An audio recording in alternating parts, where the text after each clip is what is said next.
Hello, on today's show, we are going to talk about the different types of ticket prices for Disney World, and let's see which one is the best for you and your family. Hi, I'm Lauren from the Magical Travel Adventure YouTube channel. On today's show, we are going to talk all about tickets and ticket prices at Disney World. A lot of people always say, oh, Disney World's so expensive. Oh, I can't afford it. Oh, I'm going to take the cheapest ticket I can and I'm going to do the most bang for my buck. I always love people who are trying to get the best deal possible. That's always what I'm trying to do when I'm working for my clients. Again, I am a travel agent. All my information is below, so you can look for it. I can help you out in any way. My service is absolutely free. But let's get to it.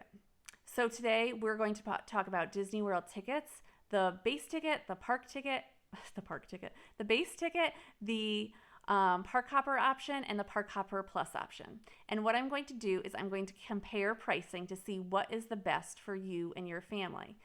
Now, disclaimer, these are sample pricing. I am not going to guarantee these prices. Disney sets all pricing and the ticket price is what it is. I can't adjust it, I can't change it, I can't guarantee it. All I can do is give you an idea, the difference between the base ticket, the park hopper, and the park hopper plus option. Now, I am not going to go in depth into the types of tickets, the base ticket, the park hopper, and the park hopper plus. If you want more information on that, you can click up here and that will bring you to a video talking about those types of tickets. But for right now, we're just going to do some price comparisons. Again, this is sample pricing, not guaranteed pricing. This is just to give you some insight on really what does it cost for the tickets for you to go to Disney. So let's look at a one-day ticket. If we look at a one-day ticket for a base ticket, meaning you get to pick one of the 4 theme parks at Disney World to go to, it's going to be for the day I picked, it's going to be $140. That will include your taxes and fees. Sometimes I include taxes and fees on all my pricing. Sometimes I don't. This is one of the versions that I have included taxes and fees. So a family of 4, it's going to be about $550. Now for the park hopper option, it's about $210. And then a family of 4, it's $829. The park hopper plus, meaning that you can do the 4 theme parks and the water parks and even some mini golf, that's $231 a day. And a family of 4 is $914. Now, I don't recommend that you try and do a park hopper plus one-day ticket. That would be a lot to do in one day. I would suggest that you either pick a base ticket and figure out which park it is that you want to go to, or if you want to do multiple parks, then pick that park hopper option. But if you look at it, you can see that there is a major difference between the adult base ticket going to one park as opposed to going to that park hopper option for that one day. Now, if we jump up to 4 days, 4 days is allowing you to go to one park per day. A lot of people like that option because they like that. They think, okay, we're just going to do one park and that's it, and the 4 days, and that's plenty for their family. It's a great option, especially if you're new to Disney. You can kind of see what you like at each park and then maybe return another time when your kids are a different age or when you're in a different spot in your life and you can return. So let's look at this pricing. So for a 4-day ticket, it's about $500 for one adult, or for a family of 4, it's a little under $2,000. And I talk about this price a lot because a family of 4 for that's a lot of 4s. A family of 4 that needs a base ticket is going to be around $2,000. Not always. Sometimes, it depends on when you're going, what year you're going, things like that. But a lot of people think that the hotel is the most expensive part of going to Disney. And that's one of the things that you can kind of find the best option for. But the ticket prices are pretty much set by Disney. So those you have to be careful about because a base ticket is the lowest ticket you can get. So there's nothing less expensive than this, or you can do less days and it'll cost you less money, but you can't do 4 days and find some like magical deal out there that's, oh, I'm going to get tickets for, $1,000. That's a scam. Okay. So Disney sets the pricing even for the hotels, anything that's on the Disney World property. Disney is setting that pricing. So it's not like unless they release discounts, they're going to release discounts typically on the hotels, not on the ticket side. So unless you're getting a package, then the whole package might get a discount, but that's for another show. So let's move on from there. For a 4-day ticket for a park hopper option, it's $588. So we're talking about maybe like a $90 difference there. And then a family of 4, it's $2,315. If we look at the Park Hopper Plus option, it's $609 or about $2,400 for a family of 4. So looking at those ticket prices, there isn't a huge difference between the Park Hopper and the Park Hopper Plus option.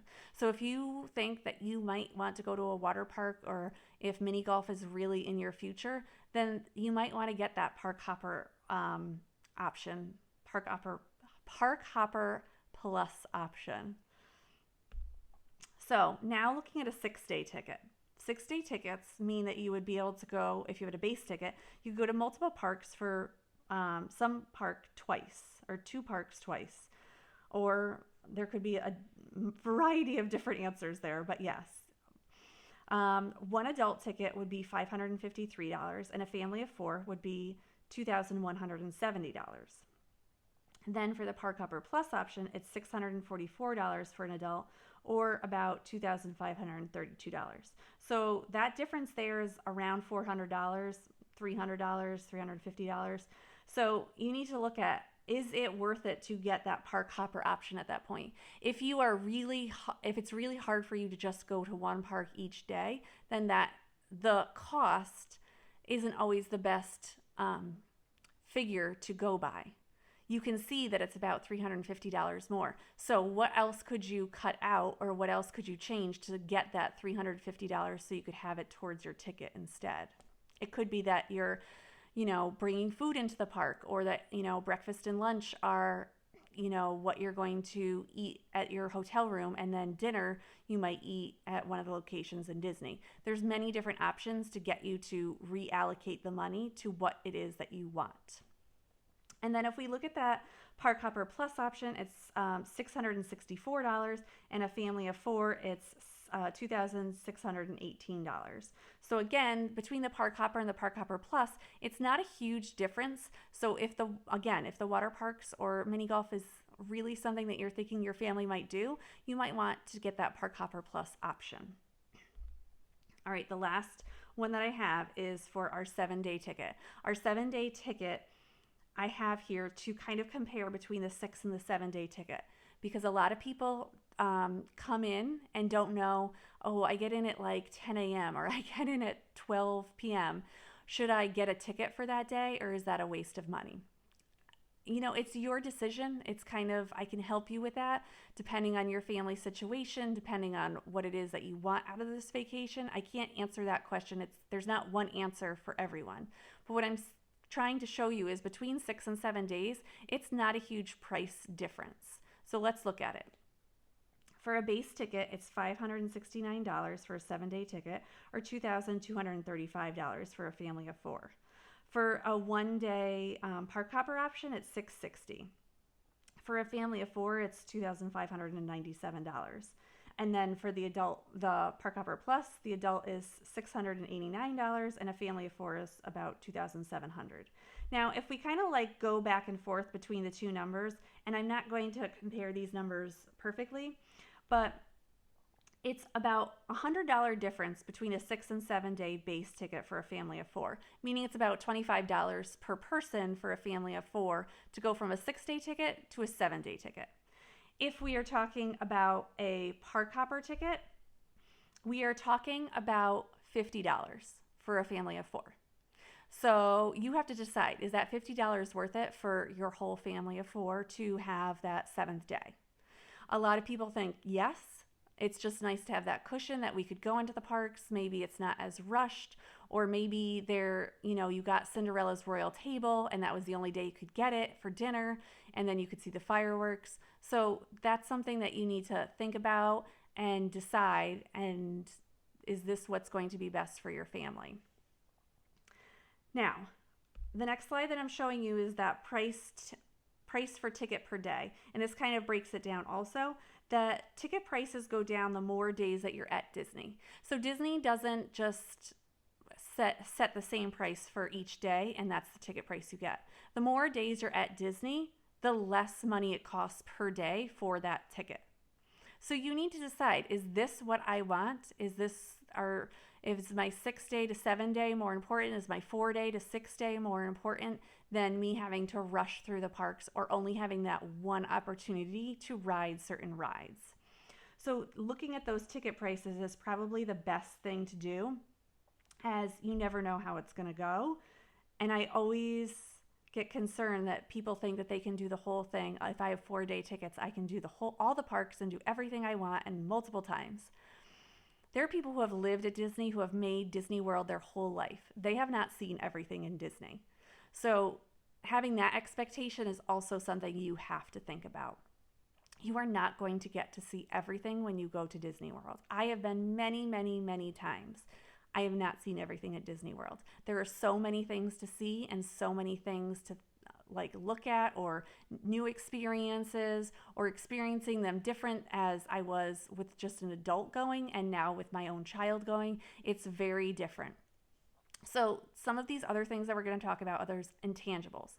We just talked about money. That's that price comparison to decide what it is that you want. But now we have all these intangibles. And some of them, the main ones that I've come up with that clients have said when they've gotten base tickets or less tickets or they've only had a few days at Disney, these are some of the things that you should think about. That flexibility. Are you okay with doing that one park a day? That base ticket. Are you okay doing that? If it totally rains one day, are you going to stay in the park, or is that going to take away your day? Because if the rain is going to take away your day, you're going to have a tough time in Disney World. It rains a lot there.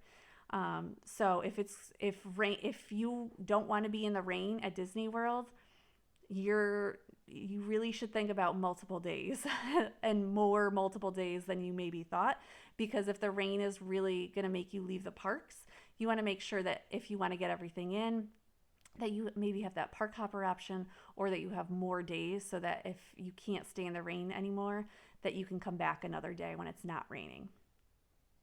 And what are you used to doing when you go to the parks? As an adult without a child, I am used to park hopping.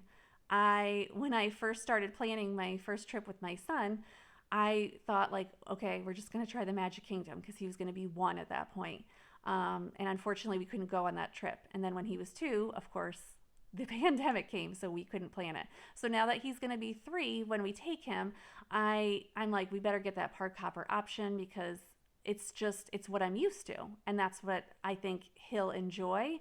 Having that option just to do something else sometimes, or go to a different park, or go back to a park that he might like, is probably the best for my family. Now, it might not be for your family, and that's totally fine. It's your vacation. You get to pick what happens at your vacation. I'm just here to try and help you. Now, time is another intangible. How many days do you have? If you only have those 4 days, are you okay doing just 4 parks in those 4 days? And are you okay assigning each park to each day and just trying to get everything in?